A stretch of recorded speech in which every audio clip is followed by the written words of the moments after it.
Please present a bouquet and a memento and alage.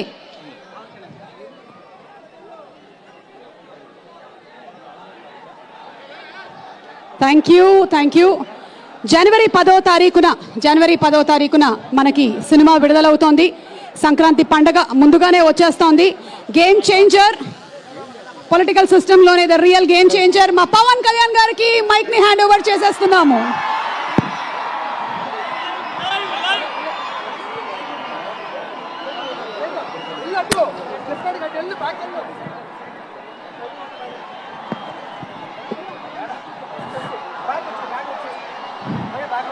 Rajahmundry నగరంకి విచ్చేసిన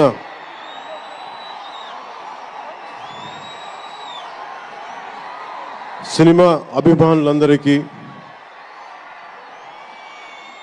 తెలుగు హీరోల అభిమానులందరికీ, ప్రత్యేకించి రామ్ చరణ్ గారి అభిమానులందరికీ నా హృదయపూర్వక నమస్కారం. ఇక్కడికి విచ్చేసిన ఆసీనులైన విశిష్ట అతిథులందరికీ మనస్ఫూర్తిగా నా హృదయపూర్వక నమస్కారాలు. ఆంధ్రప్రదేశ్ నలుమూలల నుంచి విచ్చేసిన ప్రజానీకానికి నా హృదయపూర్వక నమస్కారాలు. దీనిని ప్రసార మాధ్యమాల్లో చూస్తున్న ఆశేష ప్రజానీకానికి కూడా నా హృదయపూర్వక నమస్కారాలు. పత్రికాధిపతులకి, పాత్రికేయులకి, యూట్యూబ్ ఛానల్స్కి, అన్ని సోషల్ మీడియా వీక్షిస్తున్న ప్రతి ఒక్కరికి కూడా నా హృదయపూర్వక నమస్కారం. అలాగే పవన్ కళ్యాణ్ అభిమానులకు కూడా నా హృదయపూర్వక నమస్కారం.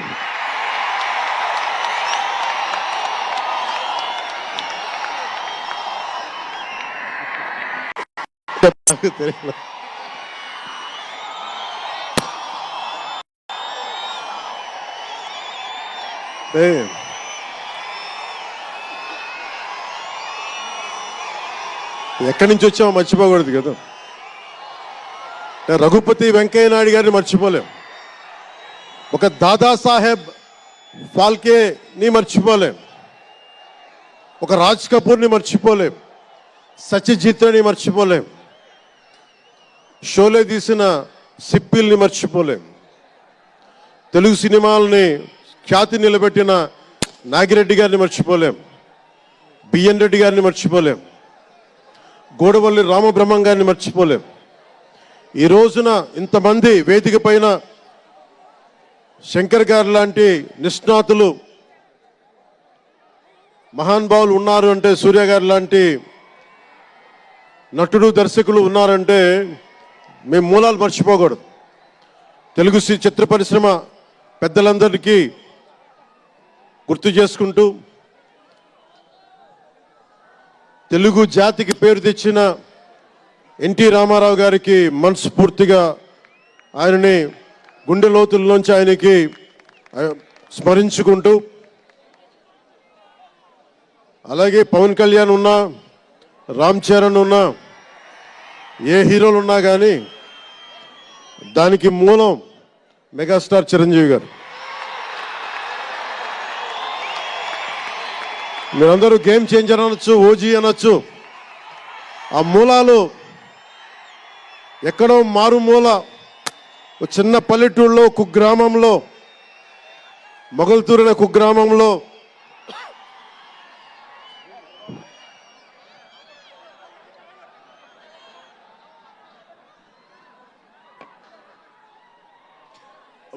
అనే కుగ్రామంలో చదువుతూ విఆర్ఎస్ఎన్ వైఆర్ఎన్ కాలేజ్ నర్సపూర్లో చదువుకుంటూ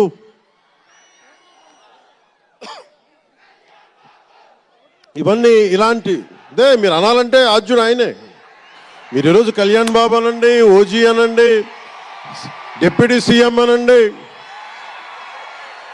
ఏదన్నా ఆయనే ఆద్యులు. నేను మూలాలు మర్చిపోను. నేను ఎప్పుడు రఘుపతి వెంకయ్య నాయుడు గారిని మర్చిపోం, దాదాసాహెబ్ ఫాల్కే అవార్డు గ్రహీతను దాదాసాహెబ్ ఫాల్కే గారిని మర్చిపోం. మూలాలు మనం ఎప్పుడు మర్చిపోం. అలాగే మేమందరూ రామారావు గారిని మర్చిపోలేం. ఇంతమంది తెలుగు చిత్ర పరిశ్రమ ఇక్కడ కదిలింది, వచ్చింది అంటే దాని స్ఫూర్తి ఒక అక్కినేని నాగేశ్వరరావు గారు, రామారావు గారు, ఘట్టమనేని కృష్ణ గారు, ఒక శోభన్ బాబు గారు, ఎంతోమంది నిష్ణాతులు పెద్దలు తెలుగు చిత్ర పరిశ్రమ కోసం శక్తియుక్తులు ధారపోసిన వారు. వారందరికీ మనస్ఫూర్తిగా హృదయం నుంచి ఒక నటుడిగానే కాదు, ఆంధ్రప్రదేశ్ డిప్యూటీ సీఎంగా కూడా మనస్ఫూర్తిగా వారికి నమస్కారాలు తెలియజేసుకుంటా ఉన్నాను.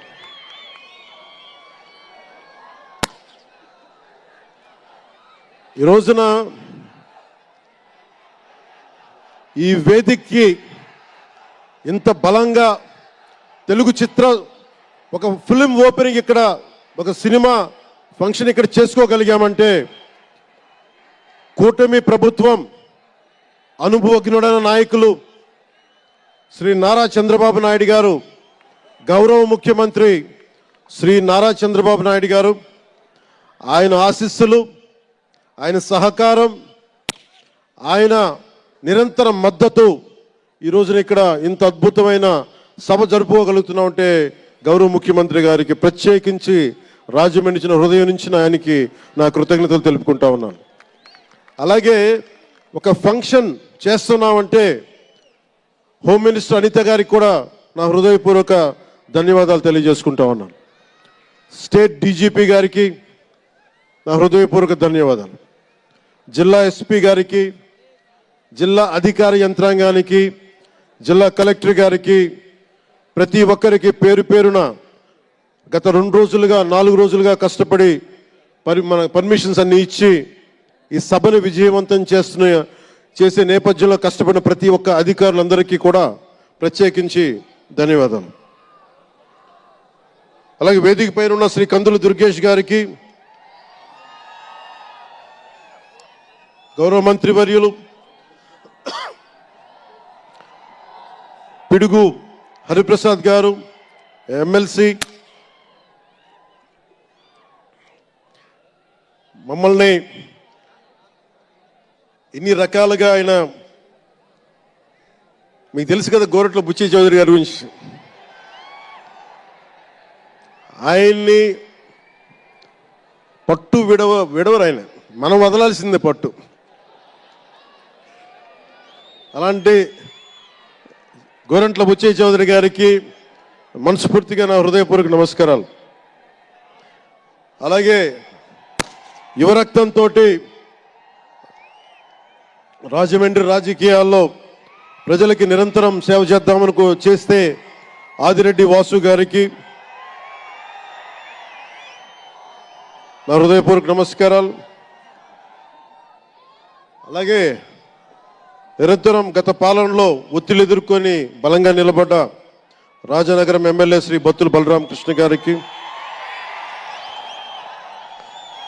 అలాగే కె శ్రీనివాసరావు గారికి, గౌరవ ఎమ్మెల్యే, వారికి నా హృదయపూర్వక నమస్కారాలు. అలాగే Kakinada urban development authority chairman Shri Tummala Babu గారికి నా హృదయపూర్వక నమస్కారాలు.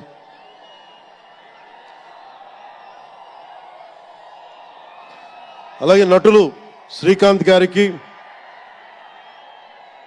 పృథ్వీ గారికి, నవీన్ చంద్ర గారికి,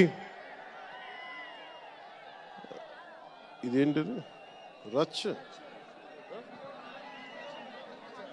రవియా,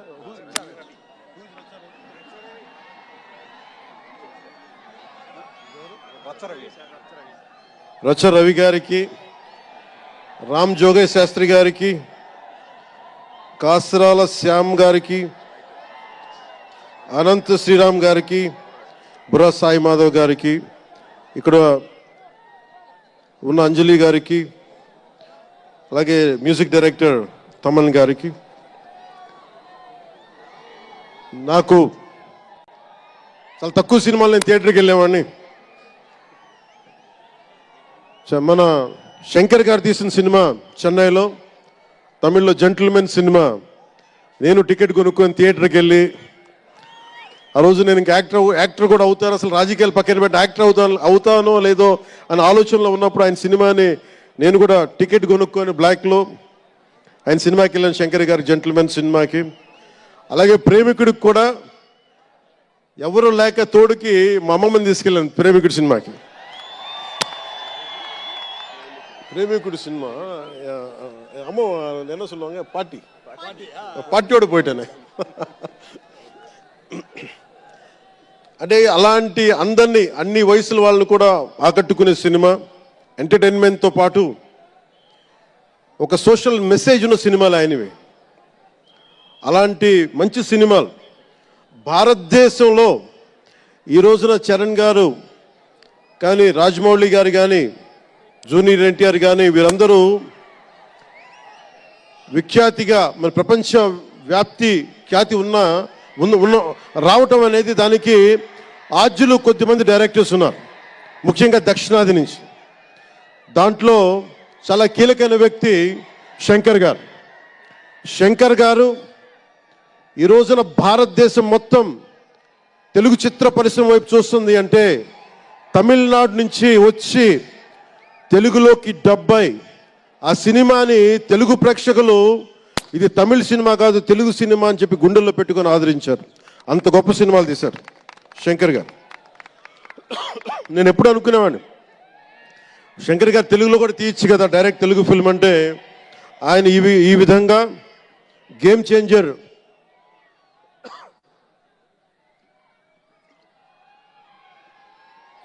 చేంజర్ సినిమాని పూర్తిగా తెలుగులో తీసి మిగతా భాషల్లో డబ్ చేసే క్రమంలో రిలీజ్ చేస్తుంది. మనస్ఫూర్తిగా వారికి నా ధన్యవాదాలు. అలాగే దిల్ రాజు గారు, నేను తొలి ప్రేమ సినిమా అప్పుడు ఆయన డిస్ట్రిబ్యూటర్.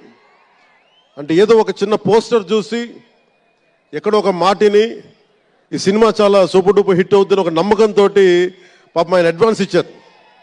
అలా స్టార్ట్ అయిన వ్యక్తి. మేము వకీల్ సాబ్ నా నిర్మాత కూడా ఆయన. ఎలాంటి నిర్మాత అంటే నేను బాగా కష్టాల్లో ఉన్నప్పుడు డబ్బులు లేవు నా దగ్గర, పేరు ఉంది కానీ డబ్బులు లేవు, మార్కెట్ ఉందో లేదో తెలియదు. అలాంటి పరిస్థితుల్లో వచ్చి వకీల్ సాబ్ అనే సినిమా నాతో తీసి ఈరోజు జనసేన పార్టీ నడపడానికి ఇంధనంగా పనిచేస్తుంది వకీల్ సాబ్ సినిమా. దాని నిర్మాత దిల్ రాజు గారు. సో మనస్ఫూర్తిగా వారికి నా ధన్యవాదాలు. అలాగే రామ్ చరణ్,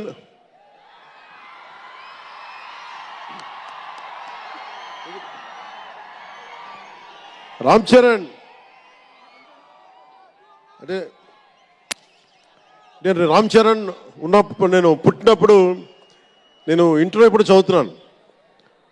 ఇంటర్ చదువుతున్నప్పుడు నాకు అన్నయ్యకి అబ్బాయి పుట్టాడని చెప్తే ఇంట్లో నామకరణం చేశారు. నామకరణం చేసినప్పుడు మా నాన్నగారు పెట్టిన పేరు మా ఇంట్లో అందరికీ ఆంజనేయ స్వామి పేరు రావాలి, మా ఇంటి దైవం అని. రామ్ చరణ్కి రాముడి చరణాల దగ్గర ఉండేవాడు ఎవడో హనుమంతులు, ఆంజనేయ స్వామి. నిత్యం బలం ఉండి కూడా వినయ విధేయతలతో ఉండే వ్యక్తి ఆంజనేయ స్వామి. అంటే ఎంత ఎదిగినా ఎంత శక్తిమంతుడైనా అడిమాది అష్టసిద్ధులున్నా తన శక్తి తను తెలియకుండా ఎదిగే కొద్దీ ఒదిగుండే ఆంజనేయ స్వామిలాగా ఇతనికి రామ్ చరణ్ అని పేరు పెట్టాలని చెప్పి మా నాన్నగారు ఆలోచన చేసి తనకి రామ్ చరణ్ అని పెట్టారు. అలాగే రామ్ చరణ్ నాకు, ఎందుకంటే నాకు చిరంజీవి గారు అన్నయ్య కాదు, పితృ సమానులు, తండ్రి సమానులు. మా వదిన నాకు మాతృమూర్తి. సో నాకు రామ్ చరణ్, నేను బాబాయ్ వీటన్నిటికంటే కూడా నాకు ఎప్పుడు ఒక తమ్ముడు.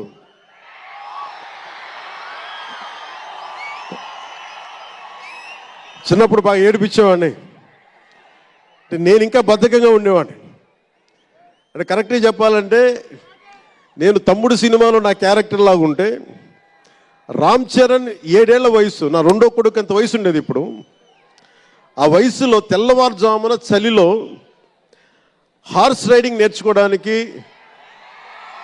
మొత్తం ఆ హెల్మెట్తో పాటు అన్నీ పెట్టుకొని షూస్ అన్నీ సర్దుకొని రాత్రే నేను సోఫాలో పడుకొని ఉంటే వచ్చి పాపం నన్ను లేపి ఇంకా నేను పడుకునేవాడిని. తను రెడీ అయిపోయి నన్ను లేపి ఒకసారి నేను దింపాల్సి వచ్చేది, ఇష్టంతో కాదు తప్పక, లేదు తిడతారు ఇంట్లోనే. అంటే అంత క్రమశిక్షణతో ఉండేవాడు చిన్నప్పటి నుంచి.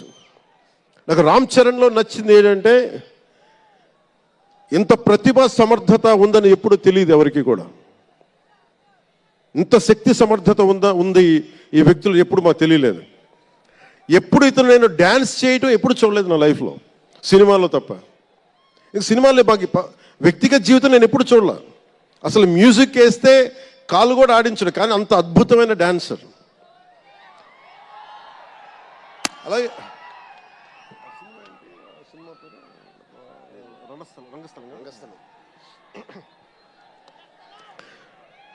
రంగస్థలం గురించి సుకుమార్ గారి డైరెక్షన్లో రంగస్థలం. నాకు నటన చూసి ఇతనికి బెస్ట్ యాక్ట్ అవార్డు రావాలని మనస్ఫూర్తిగా అనిపించింది. అంటే అంత గొప్ప పెర్ఫార్మెన్స్ చేశాడు. భవిష్యత్తులో ఇతను ఉత్తమ నటుడు కూడా కావాలి, ఉత్తమ నటుడు అవార్డు అందుకోవాలి. ఎందుకంటే తనకి ఇక్కడ పెరగల, ఆంధ్రాలో పెరగల. కీలకమైన సంవత్సరాలన్నీ తమిళనాడులో పెరిగాడు, కొంత హైదరాబాద్లో, తెలంగాణలో పెరిగాడు. ఇక్కడ గోదావరి జిల్లాల తాలూకు భావాలు, కల్చరు ప్రత్యక్షంగా ఎప్పుడు చూడాల. అవన్నీ తెలియకుండా ఆ క్యారెక్టర్లో ఇమిడిపోయి కొన్ని తరాలుగా గోదావరి తీర ప్రాంతంలో పుట్టిన వ్యక్తిగత యాక్ట్ చేసిన విధానం చూస్తే నాకు అమితంగా నాకు నచ్చింది. అంటే అంత గొప్ప నటుడు ఉన్నాడు. చిరంజీవి గారి వారసుడు అలా కాకపోతే ఇంకెలా ఉంటాడు. చిరంజీవి గారికి తగ్గ వారసుడు. తండ్రి మెగాస్టార్ అయితే కొడుకు ఏమవుతాడు, గ్లోబల్ స్టార్ అవుతాడు.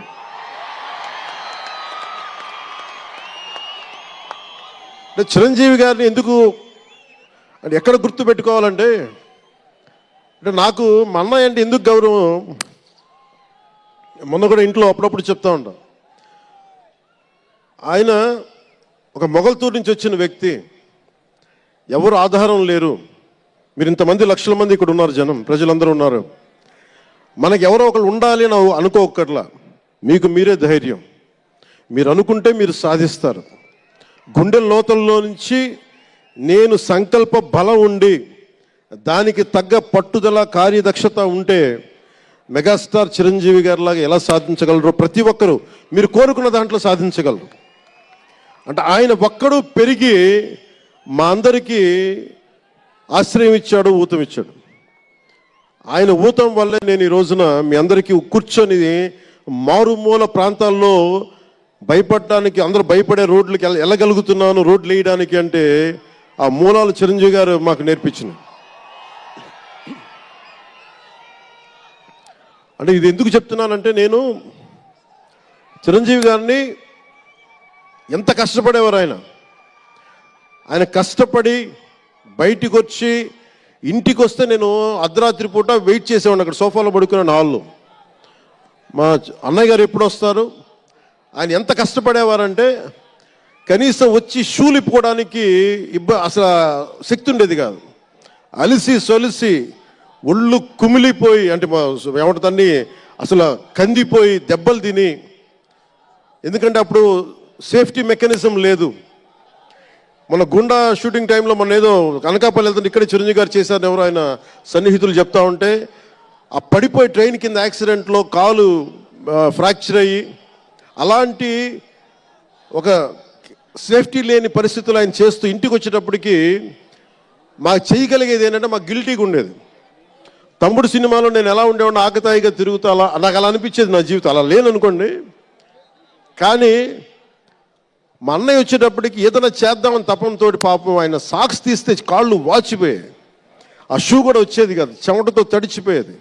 ఆయన షూలు తీసి ఆయన పాదాలు తుడిచి అది చేస్తే మాకు ఒక చిన్నపాటి ఉపశాంతి మాకు లభించేది. ఎందుకంటే ఇంత కష్టపడుతున్నాడు ఇంతమంది కోసం అనేది. అంటే అలాంటి కష్టాన్ని చూసి పెరిగాడు రామ్ చరణ్. అందుకే ఎందుకు ఆయన గురించి చెప్తున్నానంటే, మేము ఎప్పుడూ దీన్ని అహంకారంగా తీసుకోలేం. మెగా అభిమానులు ఇలాంటి పదాలు మేము ఎందుకు మాట్లాడమంటే, ఇక్కడ అందరి హీరోల అభిమానులు ఉన్నారు. జూనియర్ ఎన్టీ, మీరు అందరు సినిమాలు చూస్తారు. రామ్ చరణ్ ఒక సినిమాని ఎక్కువ ఇంకొక హీరోని ఇష్టపడచ్చు, ఒక హీరోని ఎక్కువ ఇష్టపడచ్చు. జూనియర్ ఎన్టీఆర్ గారిని ఇష్టపడతారు, అల్లు అర్జున్ గారిని ఇష్టపడతారు, అలాగే ఒక ప్రభాస్ గారిని ఇష్టపడతారు. ఇంకా హీరోస్ పేర్లు అందరూ చెప్పి ఒకసారి మర్చిపోయి. ఘట్టంనేని మహేష్ గారిని ఇష్టపడతారు. అంటే నేను ఎందుకు అందరి హీరోల క్షమించాలి, అందరి హీరోల అభిమానులని పేరు పేరున నేను సమయం తక్కువ ఎక్కువ మంచి అందరి హీరోలు పేరు పేరున చెప్తున్నాను. చిన్న చిత్తగా అట్లని చెప్పట్లా. ఎవరైనా సరే, ఏ స్థాయి హీరోలైనా సరే వారు ప్రత్యేకించి అభిమానులు ఉంటారు. నాని గారు ఉన్నారు, ఆయన ప్రత్యేకించి మా ఇంట్లో చాలామంది అభిమానులు ఉన్నారు. మా సిస్టర్ చాలా నచ్చుతారు మా చెల్లికి నాని గారి సినిమాలు. ఇలాగా మా ఇంట్లో అందరికి కూడా మాకు మా చిరంజీవి గారు మాకు నేర్పించింది ఒక హీరోని ద్వేషించే పని మాకు తెలియదు. మాకు చిన్నప్పటి నుంచి మా జీవితంలో కళమా తల్లి సాక్షిగా చెప్తున్నాం, ఎప్పుడు కూడా మా ఇంట్లో ఈ హీరో సినిమా పోవాలి, మేము ఉండాలి, మా ఇంట్లో ఎప్పుడు లేదు. అసలు ఆ సంస్కృతి మా ఇంట్లో లేదు. అందుకు మేము అందరం బాగుండాలని కోరుకుంటాం. ఎందుకు బాగుండాలని కోరుకుంటామంటే సర్వే జనం సుఖినో భవంతు అని చెప్పి మా నాన్న నేర్పించిన ఇది మాకు సంస్కృతి. అది మేమే బాగుండాలి, వాళ్ళు బాగుండకూడదు అనుకుంటే ఎకానమీ తిరగాలి, అందరి దగ్గర డబ్బులు ఉండాలి, అందరూ బాగుండాలని కోరుకుంటాం. అలాంటి పరిస్థితుల్లో అలాంటి వాతావరణంలో పెరిగాం. రామ్ చరణ్ అలాంటి వాతావరణంలో పెరిగిన వ్యక్తి. నాకు చాలా గర్వంగా ఉంటుంది, చాలా ఆనందంగా ఉంటుంది. అతని హార్స్ రైడింగ్ చూస్తే మటుకు నాకు చాలా అసూయ వస్తుంది. నాకు చాలా తక్కువ సందర్భాల్లో నాకు అసూయ వస్తాయి. మొన్న ఈ మధ్యన అరకుకి వెళ్ళినప్పుడు గిరిజన ప్రాంతాల్లో ఉన్న సోదరులను చూసి ఆ పచ్చని చెట్ల మధ్య వాళ్ళ జీవన విధానాన్ని చూసి నాకు అసూయ వచ్చింది. అలాంటి అసూయ రామ్ చరణ్ని చూస్తే నాకు మగధీరలు అనిపించింది. ఎంత అద్భుతంగా చేస్తున్నాడు ఇతను. చిన్నప్పుడు నేను కూడా నేర్చుకొని ఉంటే, ఇలా ఇంట్లో కూర్చొని కాళ్ళు బాలజాపుకొని కూర్చోకుండా, పుస్తకాలు కాకుండా ఇంకేదైనా చేస్తుంటే నేను ఇంత అద్భుతంగా చేసేవాడిని అనిపించేది. ఆ పట్టుదలతోటి నాకు హార్స్ రైడింగ్ నేర్చుకోలేదు జీవితంలో. ఇప్పుడు గబ్బర్ సింగ్ సినిమాకి నాకు హార్స్ రైడింగ్ పెట్టారు. అందరూ ఏమనుకున్నారంటే పవర్ స్టార్ అంటే అన్నీ వచ్చేసి అనుకున్నారు. నాకు తెలియదు అవన్నీ. హార్స్ రైడింగ్ అని చెప్పారు, ఓకే అని గుర్రం చూపించారు నాకు. అది కచ్ రాష్ట్రం గుజరాత్లో. గుర్రం దగ్గరికి వెళ్ళా, సార్ ఏం లేదు దౌడు తీసుకుంటే గ్యాలప్ మీద వచ్చేయాలంటే ఓకే షూర్ అన్నాను, డెఫినెట్గా వచ్చేస్తానన్నా. కింద పడితే ఏమవుతానో నాకు తెలియదు. సార్ నాకు ఒకటి తెలుసు, తెగింపు తెలుసు. గుర్రం దగ్గరికి వెళ్ళి చెప్పా, దానికి చెవిలో చెప్పాను, నాకు హార్స్ రైడింగ్ రాదు. వీళ్ళందరూ నన్ను ఎక్స్పెక్ట్ చేస్తారు చాలా గొప్ప హార్స్ రైడర్ అని. అంటే హీరో అంటే అన్నీ తెలియాలనుకుంటారు. నాకు తెలియదు హార్స్ రైడింగ్. దానికి ఒక పంచదార ముక్కను చిన్న క్యారెట్ పెట్టా, జాగ్రత్తగా తీసుకెళ్ళి నాకు వదిలేవాను.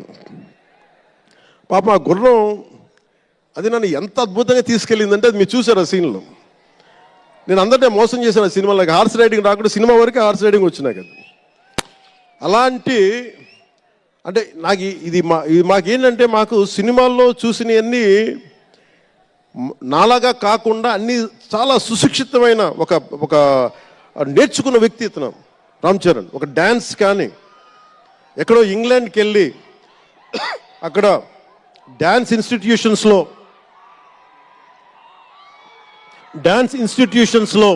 డ్యాన్స్ నేర్చుకొని ఇవన్నీ వచ్చిన వ్యక్తి. అలాగే ఈ సినిమా ప్రత్యేకించి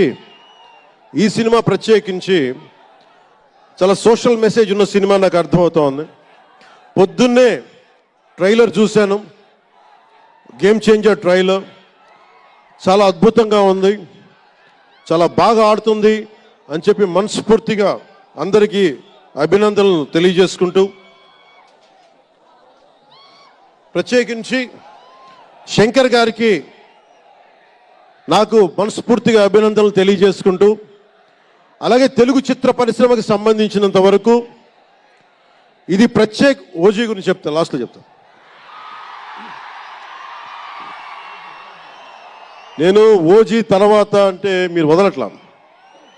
మన ముందున్న సినిమా గేమ్ చేంజర్ని బాగా చూడండి. ఎందుకంటే ఈ ఫంక్షన్ ప్రత్యేకించి గత ఈ మధ్యకాలంలో ఉన్న ఒత్తిడి తెలుసు మీకు. ఒక పబ్లిక్ ఫంక్షన్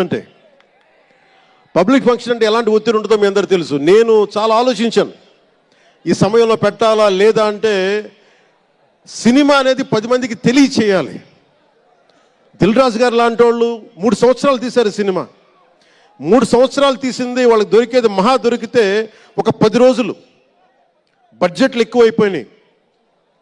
అలాంటి వాటికి మేము చేయగలిగేది ఎక్కువ మందికి తెలియజేసేలాగా ఇది part and parcel of cinema. అందుకని మేము కోరుకుంది చిన్న ఫంక్షన్ చేద్దాం. నన్ను అడిగారు గెస్ట్గా రమ్మని. నేను ఒకటే చెప్పాను, ఇంత పెద్ద ఫంక్షన్ చేయాలా లేదా, ఎందుకంటే మీ అందరికీ తెలుసు నా భయం. మీరు క్షేమంగా వచ్చి క్షేమంగా వెళ్ళాలి అని చెప్పి అహిర్నిశలు ఆకాంక్షించేవాడిని, శ్రమ పడేవాడిని. మీకు చిన్న దెబ్బ తగిలితే నా గుండె గాయం అవుద్ది. అందుకని నేను ఎప్పుడు సినిమా ఫంక్షన్ నేను చేసుకోవడానికి ఇబ్బంది నాకు.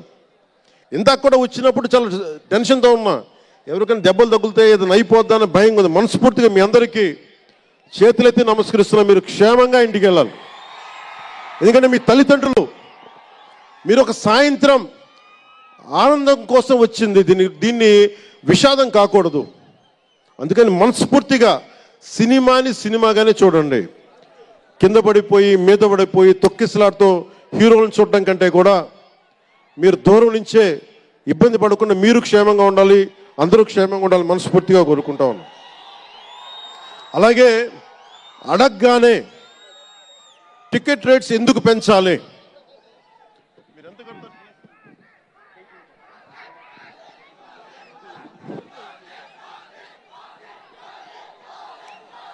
టికెట్ రేట్స్ ఎందుకు పెంచాలి అని చాలామంది అడుగుతూ ఉంటారు. ఒక నిమిషం థ్యాంక్ యూ. సినిమా రేట్లు ఎందుకు పెంచాలని అడుగుతారు. ఈ రోజున సినిమా రేట్లు పెంచాలి అంటే it's a purely demand and supply.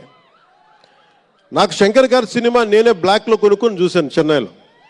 అది నా సరదా. అది అంటే నాకు ఇచ్చిన డబ్బులు నేను కొనుక్కొని చూశాను. ఇప్పుడు ఆ బ్లాక్లో వెళ్ళే డబ్బు ఎవరికో వెళ్ళిపోద్ది. అలా కాకుండా టికెట్ రేట్లు డిమాండ్ అండ్ సప్లై మీద ఉంటుంది. అలాంటి డబ్బులు పెరిగితే మీరు ఇష్టపడి మీ హీరోకో ఏదో ఇష్టమైన సినిమాకో మొదటి రోజే చూడాలనుకుంటారు. That's a demand. అందుకని ఎందుకు ఇంతంటే బడ్జెట్స్ పెరిగిపోయినాయి. తెలుగు సినిమా మొత్తం ప్రపంచపరంగా వెళ్తూ ఉన్నాయి. దీనికి డబ్బులు కావాలి అంటే పెట్టుబడులు కావాలి, మార్కెట్స్ పెరిగినాయి. అలాగే పెరిగిన ప్రతి రూపాయికి 18% జిఎస్టీ కడతాం. ప్రభుత్వానికి ట్యాక్స్ వస్తుంది. పెరిగిన ప్రతి రేటుకి ట్యాక్స్ వస్తుంది. ఇదేదో ఉట్టినా ఇవ్వట్లేదు ప్రభుత్వం. ప్రతి ఒక్కరికి ఏముంటుందంటే దీని ఒక ఫాల్స్ నెరేటివ్ ఉంది బయట.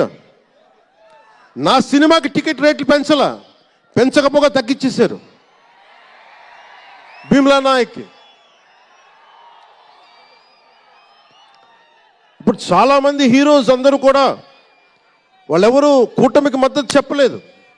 కానీ మేము ఎక్కడ వివక్ష చూపించాల, అందరూ బాగుండాలని కోరుకుంటాం. ఎందుకంటే చిత్ర పరిశ్రమకి మొన్న దిల్ రాజు గారు కూడా చెప్పారు, చిత్ర పరిశ్రమకి రాజకీయ రంగు పులమటానికి మాకు ఇష్టం లేదు. Though I belong to NDA, though I'm head of Janasena party, cinema should be treated as a separate entity. No politics should seep into cinema. Milton Friedman అనే ఒక ఎకానమిస్ట్ ఒక చిన్నపాటి పెన్సిల్ని ఇలా చూపిస్తూ, ఈ పెన్సిల్ని తయారీకి ఈ కనిపించే టిప్పు ఈ మెటీరియల్, దీని లోపల ఉండే గ్రాఫైటు ఈ మెటీరియల్, ఇవన్నీ ఒక్కొక్కటి చెప్పుకుంటూ దీనికి వెనక పెన్సిల్ కూడా రబ్బరు, ఇది ఎక్కడి నుంచి వస్తుంది ఇలా చెప్పుకుంటూ వెళ్తా, ఇది ఒక్క ప్రాంతం నుంచి రాలా, అనేక దేశాల నుంచి. గ్రాఫైట్ ఏమో ఎక్కడ వేరే కంట్రీస్ నుంచి. ఈ పెన్సిల్కి పెట్టిన మన బ్రాంజ్ రిబ్బన్ను అదేమో వేరే చైనా నుంచో లేదంటే ఏషియా నుంచి. ఈ చేసిన వాళ్ళందరూ ఒక మతం కాదు, ఒక కులం కాదు, ఒక దేశం కాదు. ఒక చిన్నపాటి పెన్సిల్కే ఒక రకరకాల వ్యక్తులు రకరకాల దేశాలు కలిసి రావాలి. అలాంటిది ఇంత సినిమాకి శంకర్ గారు తమిళియన్, మనకి దిల్ రాజు గారు ఫ్రమ్ తెలంగాణ. ఇక్కడ ఒక్కొక్కరిని అడగండి, ఒక్కొక్కరు ఒక్కొక్క రాష్ట్రం నుంచి వస్తారు. బట్ అందరూ కలిసి సినిమాని తీస్తారు, మీకు ఆహ్లాదం కలిగజేస్తారు. ఇప్పుడు మాకుంటుంది, నేను ఎప్పుడు కూడా నాకు ఇష్టం లేనిది సభావేదికగా ఒక్కటి శంకర్ గారికి కానీ దిల్ రాజు గారికి కానీ తెలుగు చిత్ర పరిశ్రమకు కానీ భారతీయ చిత్ర పరిశ్రమకు కానీ ఒకటితే మనం నేర్చుకోవాలి. ఎప్పుడు మనం భారతీయ చిత్ర పరిశ్రమ అనేవాళ్ళం తప్ప లాస్ట్ 90s నుంచి టాలీవుడ్ అని, బాలీవుడ్, కాలీవుడ్, మాలీవుడ్ మనం ఎందుకు ఏప్ చేయాలి వీళ్ళని? Why do we have to ape Hollywood? మనం ఒకప్పుడు మాయాబజార్ లాంటి సినిమాలు తీసిన వాళ్ళం, మూకీలు తీసిన వాళ్ళం. చిత్ర పరిశ్రమ ఒక బెంగాల్లో పరివిడిల్లింది అక్కడ. సో మనం ఎందుకు వీళ్ళని ఫాలో అవ్వాలి? వాళ్ళు హాలీవుడ్ డిసిప్లైన్ ఫాలో అవ్వం, Hollywood method of film making follow అవ్వం, Hollywood method of skill development follow అవ్వం. కానీ ఆ వుడ్ను మటుకు తీసుకున్నాం, మాలీవుడ్. ఇది మటుకు మానాలి. ఎందుకంటే మనకు ఒక కాళిదాసు ఉన్నాడు, మహా కవులు కళాకారులు గొప్ప గొప్ప కావ్యాలు రాశారు. సో మన జాతి తాలూకు ప్రాముఖ్యతని సినిమాలే చెప్పగలగాలి. అందుకని హాలీవుడ్ని అనుకరించడం మానేయాలి. మనదైన సత్తా, మనదైన కథ, మనదైన బలం మనం చూపించాలి విశ్వానికి. అది చూపించకపోతే ఏమవుద్దంటే ఎక్కడ కూర్చొని ఈరోజు ఇప్పుడు కాపీ చేద్దామంటే కుదరదు. You have to come with original stories, సహజమైన కథలతో పట్టుకురావాలి. ఆ విధంగా ఉండాలి అంటే ముందు చిత్ర పరిశ్రమలో కూడా చాలా డిసిప్లిన్ రావాలి. సినిమాలు తీసే వాళ్ళు మాట్లాడాలి చిత్ర పరిశ్రమ గురించి, సినిమాలు తీయని వాళ్ళు మాట్లాడకూడదు. సినిమాలు తీయకుండా రాజకీయాలు చేసేవాళ్ళు మాకు నచ్చం. అది ఎన్డీఏ తరపు నుంచి నేను చెప్తా ఉన్నాను. తెలుగు చిత్ర పరిశ్రమ గురించి మాట్లాడాలి అంటే సినిమాలు తీసి దానికి సాధక బాధలు అర్థం చేసుకున్న వాళ్ళే మాట్లాడాలి. మన తెలుగుదేశం, జనసేన, భారతీయ జనతా పార్టీ, ఎన్డీఏ ప్రభుత్వం వారితోనే మాట్లాడతాం, వారితోనే గుర్తిస్తాం. అలాగే చాలాసార్లు సినిమా టికెట్ల కోసం హీరోలకి పనేంటి, హీరోలు ఎందుకు రావాలి, అది మాకు ఇష్టం లేదు. మహా అయితే నిర్మాతలు రండి, ఒక ట్రేడ్ బాడీ రండి, మీ యూనియన్ రండి, మేము అది ఇచ్చేస్తాం. అంతేగాని హీరోలు వచ్చి మాకు నమస్కారాలు పెట్టాలి,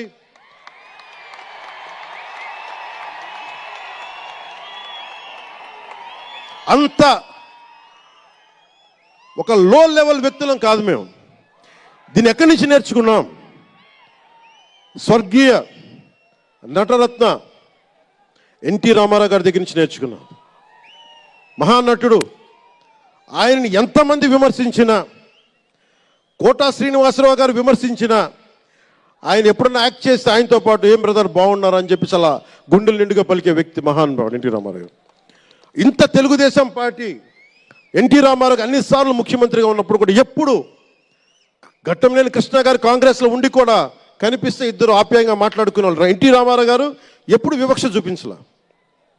ఇది చిత్ర పరిశ్రమ తాలూకు ఔన్నత్యం. ఇది అదే ఔన్నత్యాన్ని మేము కొనసాగిస్తున్నాం,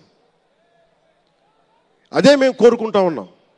అంతేగాని గతం ప్రభుత్వంలో లాగా మీరు అభిమానించే మెగాస్టార్ చిరంజీవి గారు లాంటి వారిని కానీ, బాహుబలి ప్రభాస్ గారిని కానీ, మహేష్ గారిని ప్రిన్స్ మహేష్ అంటారు కదా, మహేష్ గారిని కానీ ఇంకెవరిని వెళ్ళారా, ఇంకెవరు వెళ్ళినా కానీ మేము ఇవన్నీ ఎందుకు చేయట్లేదంటే మాకు సినిమా పరిశ్రమ మీద గౌరవం ఉంది. నారా చంద్రబాబు నాయుడు గారు ఇప్పటికి 4వ ముఖ్యమంత్రి. ఆయన 3 సార్లు కానీ 4 సార్లుగా ముఖ్యమంత్రి ఉన్న ఈ సమయంలో ఎప్పుడు కూడా తెలుగు చిత్ర పరిశ్రమకి దోహదపడ్డారు తప్ప ఆయన ఎప్పుడు తెలుగు చిత్ర పరిశ్రమని ఇబ్బంది పెట్టలేదు. తిరిగి మేము సినిమాని గౌరవించే వాళ్ళం. ఇక్కడున్న చిత్ర పరిశ్రమ కోసం, సినిమాల కోసం పరితపించే కథల కోసం మనం వెనకాడతాం. మన కథలు కావాలి. సినిమా జీవితంలో లేని సినిమాలో వెతుక్కుంటాం మనం. జీవితంలో దొరకని న్యాయాన్ని సినిమాలో న్యాయం దొరికితే తృప్తి పడతాం. ఒక్కటి సినిమా తీస్తే ఎందుకు చూస్తాం మనం? శంకర్ గారి డైరెక్షన్లో అరే మన జీవితంలో మన ముఖ్యమంత్రి ఇలా ఉంటే బాగుంటుంది అనుకుంటాం. ఆ కథని, ఆ భావాన్ని సినిమాగా తెరకెక్కిస్తే అది బాగుంటుంది. ఒక శివాజీ సినిమా ఎదురు తిరిగితే ఎలా ఉంటుంది, ప్రత్యామ్నాయంగా రాజు చేస్తే ఎలా ఉంటుంది ఒక శివాజీ. ఇలాంటి సినిమాలన్నీ కూడా మనకి నిజ జీవితంలో జరగనివి మనం ఒక అట్లీస్ట్ సినిమా ప్రపంచంలో చూస్తే ఒక తృప్తి ఉంటుంది. అలాగే ఇంతమంది యువత ముందుకొచ్చి ఎందుకు వస్తున్నారు అంటే ఒక మార్గదర్శకం సినిమాలు. ఒకసారి సినిమాలో కూడా చాలా మంచి విలువలు ఉంటాయి, కానీ ఆ విలువలు తీసుకోవచ్చు. కానీ మనం ఎలా ఉండాలంటే హంసలాగా పాలన తీసుకొని నీళ్లు వదిలేయాలి. కానీ కొంతమంది నీళ్ళని పట్టుకుంటారు, మనం ఏం చేయలేము. సినిమా అన్నీ చూపిస్తుంది, మంచి చెడు రెండు చూపిస్తాయి. ఏది తీసుకోవాలి అనేది మీది. ఉదాహరణకి వకీల్ సాబ్లో ఒక సన్నివేశంలో హీరో దగ్గరికి వచ్చే డైలాగ్ వస్తుంది, ఆర్ యు వర్జిన్ అని చెప్పి ఒక స్త్రీ పాత్రధారిని అడుగుతారు. అది నా ఇండివిజువల్గా నేను చెప్పడానికి ఇబ్బంది అనిపించింది. నేను డైరెక్టర్ గారికి, దిల్ రాజు గారికి చెప్పాను, ఈ డైలాగ్ అయితే నేను చెప్పానని. కాబట్టి అబ్బాయిని అడుగుతాను, అమ్మాయిని నేను అడగనేమని చెప్పి. అంటే న్యాయం రెండు పక్షాలు ఉండాలి, ఒకళ్ళని ఇబ్బంది పెట్టడం నాకు ఇష్టం లేదు.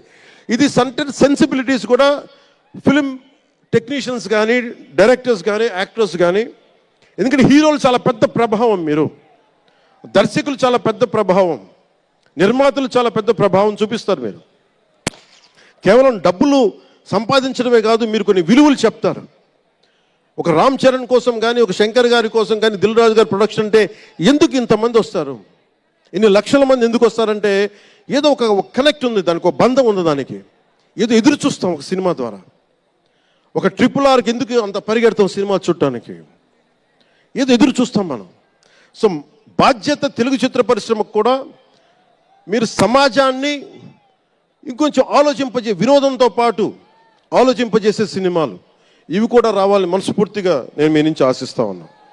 మీరు ఎలాంటి సినిమాలు తీసినా ప్రజలకి ఆమోదయోగ్యంగా ఉండే సినిమాలు, ప్రజలకు విలువ నేర్పించే సినిమాలు మరిన్ని రావాలని మనస్ఫూర్తిగా కోరుకుంటూ, ఈరోజు పెరిగిన రేట్లు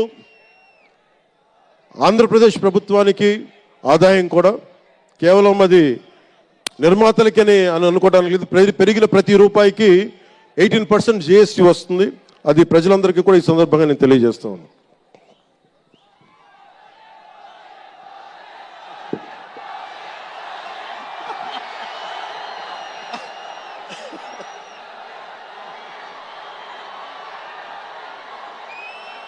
మీరు ఓజీ నా దుంప తెంపేస్తున్నారు. ఆయన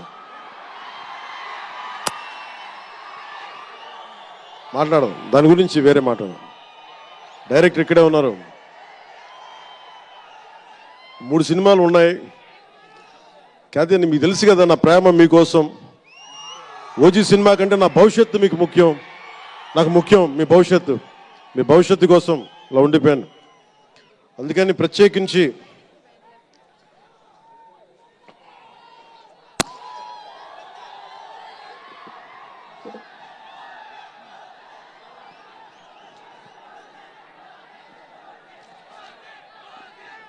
మనం మాట్లాడుకోదు. ఇది అంటే వేరే సినిమా గురించి, ఒక గేమ్ చేంజర్ అనే సినిమా గురించి మనం ఓజీ గురించి మాట్లాడుకోవాలి. ఓజీ కోసం వచ్చినప్పుడు ఓజీ గురించి మాట్లాడాలి. అందుకని ప్రత్యేకించి ఆంధ్రప్రదేశ్ రాష్ట్ర ప్రభుత్వం తరపున గేమ్ చేంజర్ సినిమాకి, గేమ్ చేంజర్ దర్శకులు శంకర్ గారికి, గేమ్ చేంజర్ నిర్మాతలు దిల్ రాజు, లక్ష్మణ్, శిరీష్ గారికి, అలాగే గ్లోబల్ స్టార్, మెగాస్టార్ తనయులు రామ్ చరణ్ గారికి నా హృదయపూర్వక శుభాకాంక్షలు తెలియజేసుకుంటూ, ఇక్కడ ఉన్న మంత్రివర్గ సభ్యులకి, సహచర శాసనసభ్యులకు ప్రతి ఒక్కరికి నా హృదయపూర్వక నమస్కారాలు.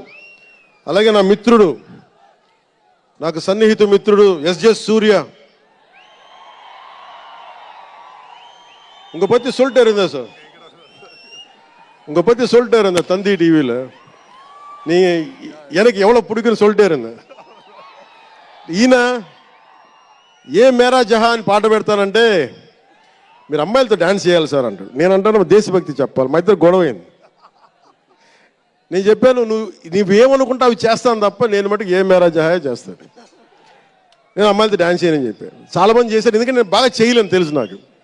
దానికి ఏదో కూర్చుని పాపం నా మాట మా ఇద్దరికి అలా మంచి ఫ్రెండ్స్ స్నేహం మా ఇద్దరి మధ్య గంటలు గంటలు మాట్లాడుకుంటాం.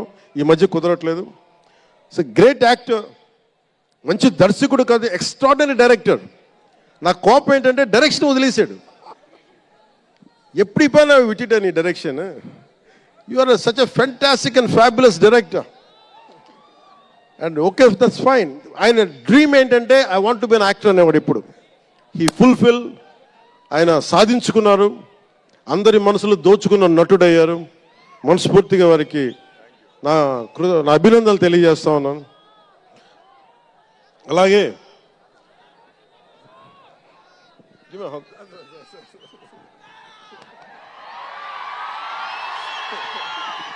సో మీ అందరికీ మరోమారు ధన్యవాదాలు తెలియజేసుకుంటూ all my best wishes to game changer. All my best wishes to Shankar ji, best wishes to Dilraj garu, my love, my best wishes to all the actors. కొత్త సంవత్సరంలో బాక్స్ ఆఫీస్ బద్దలైపోవాలి. నేను ఇలాంటి మాటలు మాట్లాడు, నా సినిమాకి నేను మాట్లాడను.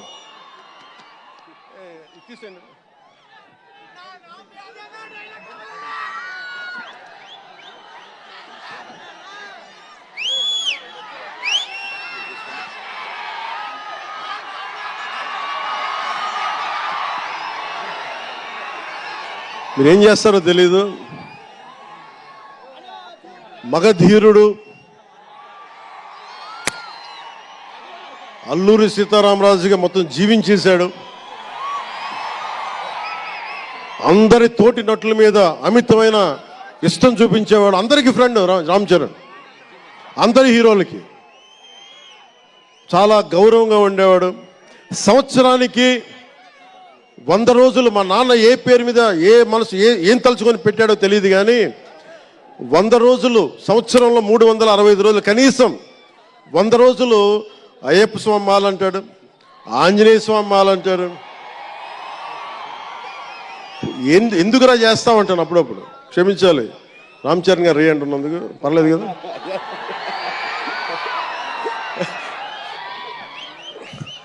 అంటే ఎందుకంటే నాకు బాధ్యత తప్పకుండా ఉండటానికి, నియంత్రించుకోవడానికి, అహంకారం రాకుండా ఉండటానికి. ఎప్పుడు చూడండి చెప్పులు లేకుండా ఉంటాడు. అంటే నాకే అనిపిస్తుంది నేనే కనీసం నేను వేసుకునే చెప్పులు కూడా వదిలేడానికి ఇబ్బంది పడతాను అప్పుడప్పుడు. అలాంటిది రామ్ చరణ్ చెప్పులు లేకుండా మామూలు హీరో కాదు, హాలీవుడ్ దాకా వెళ్ళాడు, ఆస్కార్కి వెళ్ళాడు. అక్కడికి వెళ్ళి ఎంత గుండె ధైర్యం అంటే నేను చెప్పులు వేసుకుంటా, అవసరమైతే మంచి సూటు బూట్ వేసుకుని తయారవుతాడు, లేదంటే అయ్యప్ప స్వామి మాలేసుకుని కనిపిస్తూ ఉంటాడు. అంటే వ్యక్తిత్వంలో ఎంత బలం ఉండాలి ఆ వ్యక్తికి.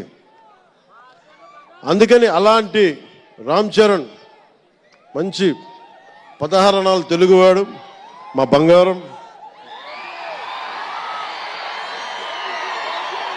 నా తమ్ముడు. ఒక తల్లికి పుట్టకపోయినా కానీ నా తమ్ముడు. ఎప్పుడు ఎదిగే కొద్దీ ఒదిగుండేవాడు. అతనికి మరింత విజయం కలగాలని, అద్భుత విజయాలు కలగాలని మనస్ఫూర్తిగా ఒక బాబాయ్గా కాదు ఒక అన్నగా ఆశీర్వదిస్తున్నాను. I love you Ram Charan, I love you all.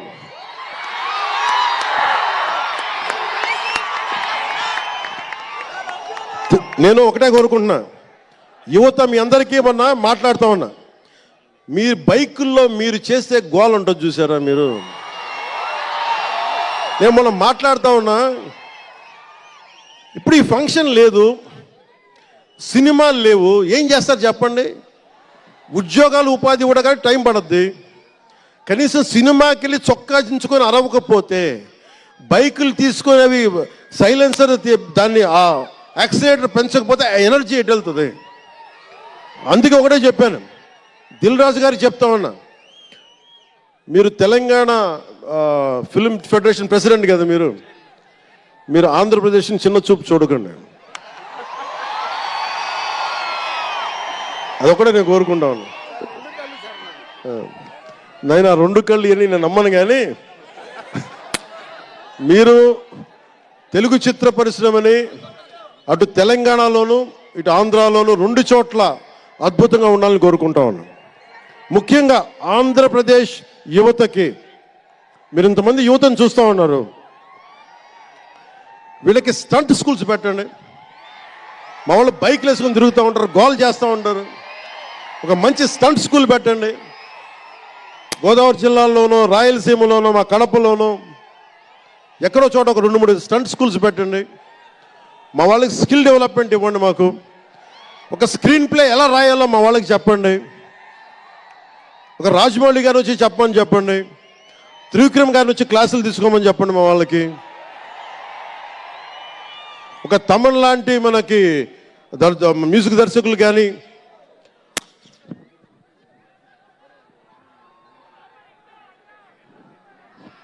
Keeravani గారు కానీ, అలాంటి వాళ్ళందరికీ వచ్చి వాళ్ళ స్కిల్ డెవలప్మెంట్ నేర్పించమని చెప్పండి. మీరు దాని మీద ఒకసారి ఆలోచించండి. స్టూడియోలు పెట్టండి. ఇక్కడ కొంతమంది అసిస్టెంట్ డైరెక్టర్స్కి ఎలా ఉండాలి, డైరెక్టర్స్ కావాలంటే ఏం చేయాలి, 24 క్రాఫ్ట్స్లో ఒకళ్ళకి ప్రొడక్షన్ డిజైనింగ్ నేర్పించండి. మా వాళ్ళకి ప్రొడక్షన్ డిజైనింగ్ స్కూల్స్ పెట్టండి. ఫిల్మ్ మేకింగ్ స్కూల్స్ పెట్టండి. ఈరోజున మీకోసం ఇంతమంది వచ్చారు. మీరు తిరిగి ఇవ్వగలిగేది మీకోసం రేట్లు పెంచాం. ముఖ్యమంత్రి గారు మీకు అండగా ఉన్నారు, చంద్రబాబు నాయుడు గారు, మేమందరం మీకు అండగా ఉన్నాం. తెలుగు చిత్ర పరిశ్రమని మీ ద్వారా మేము కోరుకునేది, ఇంతమంది యువతున్నారు, వీరికి మీ ద్వారా కొంత ఉపాధి కల్పించండి. నేను సినిమాని మాట్లాడుతుంటే నేను టీవీని ఎప్పుడు వదలలేదు. టీవీ మీడియంని చిన్న తెర అనుకో, చిన్న తెర పెద్ద తెర ఉండదు. తెర చిన్నదైనా పెద్దదైనా ఒకటే మాకు. సో మాకు ముమ్మిడివరం లాంటి గొప్ప లొకేషన్స్ ఉన్నాయి. మాకు కేరళకి మించిపోయి ఉంటుంది ముమ్మిడివరం. గోదావరి తీరం చూడండి, అసలు మీరు గండికోట చూడండి, కడపలో సిద్ధవటంకి వెళ్ళండి, అడ్వెంచర్ సినిమాలు ఉంటాయి. అటు వెళ్తే మీరు పార్వతీపురం వెళ్ళండి, మన్యం ప్రాంతం అద్భుతంగా ఉంటుంది. మీరు లొకేషన్స్ని ఎక్స్ప్లాయిట్ చేయండి. ఇక్కడ అందరికీ మేము సౌకర్యాలు కల్పిస్తాం. మా దుర్గేష్ గారికి కూడా చెప్తా ఉన్నాను, మనకు కూర్చొని ఇక్కడ టూరిజం డెవలప్ చేయాలి. అందుకని మీకు తెలుగు చిత్ర పరిశ్రమకి ఆంధ్రప్రదేశ్ ప్రభుత్వం అండగా ఉంటుందని తెలియజేసుకుంటూ, మీకోసం ఒళ్ళు వంచి పనిచేస్తానని తెలియజేసుకుంటూ, మరోమారు మనందరికీ ఇష్టమైన రామ్ చరణ్కి గుండెల నుండి శుభాకాంక్షలు తెలియజేసుకుంటూ, శంకర్ గారికి మరోమారు కృతజ్ఞతలు తెలియజేసుకుంటూ, దిల్ రాజు గారికి ఇద్దరికి అభినందనలు తెలియజేసుకుంటూ, నటీనట వర్గానికి ప్రతి ఒక్కరికి అందరికీ ధన్యవాదాలు తెలియజేసుకుంటూ, మీ అందరూ క్షేమంగా ఇంటికి వెళ్ళండి. ఇంట్లో అమ్మా నాన్నని అడిగానని చెప్పండి. నాకంటే వయసులో పెద్దవారైన ఎవరన్నా ఉంటే వారికి నా పాదాభివందనాలు తెలియజేయండి. మీరు 2 చేతులైతే దండం పెడుతున్నా, క్షేమంగా క్షేమంగా క్షేమంగా ఇంటికి వెళ్ళండి.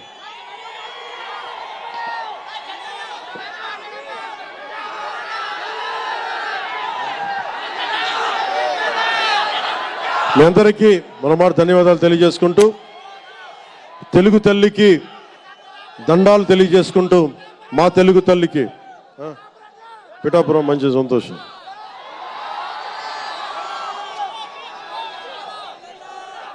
అలాగే మీ అందరికీ ధన్యవాదాలు తెలుపుకుంటూ, ఏ దేశం ఎగినా ఎందుకు కాలినా పొగడరాని తల్లి భూమి భారతిని అంటే సభ ఆరంభంలో మాట్లాడలేకపోయాను. నాకు జన్మనిచ్చిన నా నేల నేను దండాలు పెట్టుకుంటూ, నాకు దేశభక్తిని నింపిన నా భారతదేశానికి జై జైలు చెప్తూ సెలవు తీసుకున్నాను. అందరూ క్షేమంగా ఇంటికి వెళ్ళండి. మనస్ఫూర్తిగా ఇక్కడికి వచ్చిన ప్రతి ఒక్కరికి పేరు పేరున ధన్యవాదాలు తెలుపుకుంటూ,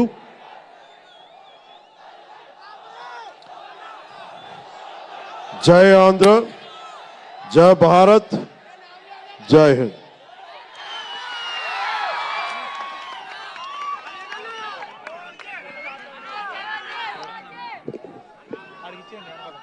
ప్రసార మాధ్యమాల్లో చూస్తున్న ఆశేష ప్రజానికానికి కూడా నా హృదయపూర్వక నమస్కారాలు. పత్రికాధిపతులకి, పాత్రికేయులకి, యూట్యూబ్ ఛానల్స్కి, అన్ని సోషల్ మీడియా వీక్షిస్తున్న ప్రతి ఒక్కరికి కూడా నా హృదయపూర్వక నమస్కారం. అలాగే పవన్ కళ్యాణ్